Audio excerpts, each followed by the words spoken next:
যে খবর আজকে সকলকে চমকে দিল তা হলো বাংলাদেশে এসে পৌঁছালো ডোনাল্ড ট্রাম্পের সেনাবাহিনীর একটি বিশেষ বিমান। এবং ইকোনমিক টাইমস থেকে শুরু করে আন্তর্জাতিক স্তরের একাধিক সংবাদপত্রে যে খবর রীতিমতো তোলপাড় করে দিল তা হলো হঠাৎ করে বাংলাদেশের চট্টগ্রামে কিসের জন্য সেনাবাহিনী পাঠালেন ডোনাল্ড ট্রাম্প।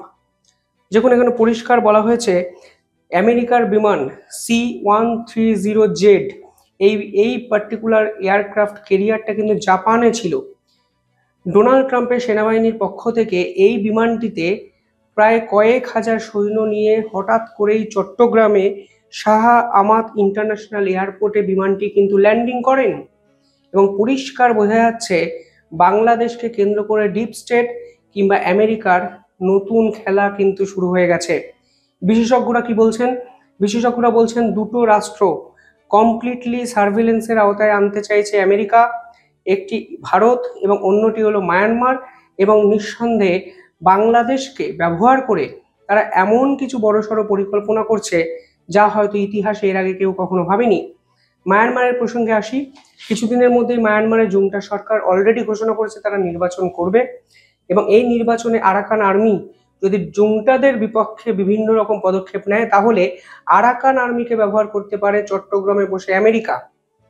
অন্যদিকে ভারতের অবস্থাটা বোঝার চেষ্টা করুন যে ভারতকে সার্ভেলেন্সের আওতায় আনতে চাইছে আমেরিকা, কারণ এই মুহূর্তে ভারত নাকি চীন ঘনিষ্ঠ হয়ে উঠেছে এবং ভারতকে কন্ট্রোল করতে পারছে না ডোনাল্ড ট্রাম্পের প্রশাসন। পাশাপাশি যেটা সব থেকে ইম্পর্টেন্ট বিষয়, ইন্দো প্যাসিফিকের ডমিনেন্স। ইন্দো প্যাসিফিকে ভারত আমেরিকার হয়ে এতদিন কি করেছে? চায়নার ডমিনেন্সকে বন্ধ করেছে, কাউন্টার ব্যালেন্স করেছে। কিন্তু বর্তমানে ইন্দো প্যাসিফিকে জাপান ছাড়া আমেরিকার কাছে কিন্তু সে অর্থে কিছু নেই। অস্ট্রেলিয়া বলুন, ভারত বলুন, সকলেই কিন্তু আমেরিকার যে লং টার্ম জিওপলিটিক্যাল গোল তাকে কিন্তু তছনছ করে দিয়েছে শুধুমাত্র ডোনাল্ড ট্রাম্পের পলিসির দ্বারা। ফলে আজকের দিনে দাঁড়িয়ে ইন্দো প্যাসিফিকে ডমিনেন্ট বজায় রাখতে গেলে, আমেরিকার ফুটপ্রিন্ট বজায় রাখতে গেলে তাদের একটা সেনাবাহিনীর বেশ প্রয়োজন। এবং এটিকে আগাম পূর্বাভাস হিসাবে ভেবে ডোনাল্ড লু কিন্তু শেখ হাসিনাকে ঠিক এ কথাটাই বলেছিলেন এবং সেন্ট মার্টিনস দ্বীপটিকে কিন্তু আমেরিকা চেয়েছিল।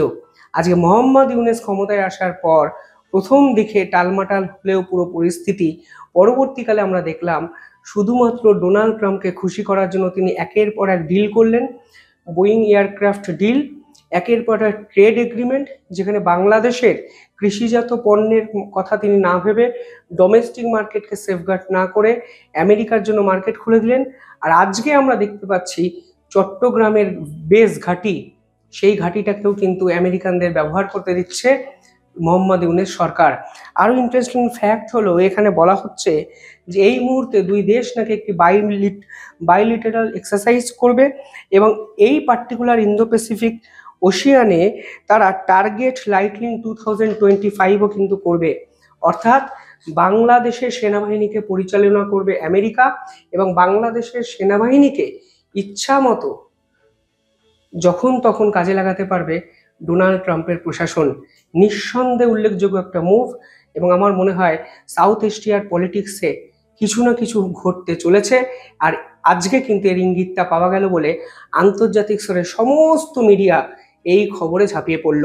ভারত পাল্টা কি করে জানার জন্য অপেক্ষা করব, কারণ অলরেডি ভারত মায়ানমারের সঙ্গে সম্পর্ক বিল্ড আপ করেছে। ভারত আমেরিকার সঙ্গে বিভিন্ন রকম ট্রেড এগ্রিমেন্ট না হলেও কথাবার্তা শুরু করেছে। বাংলাদেশ এমন একটা জায়গায় পড়ে গেছে যে তারা কি করবে সত্যি বুঝতে পারছে না। কমেন্টে জানাবেন আপনারা কি ভাবছেন পুরো বিষয়টি।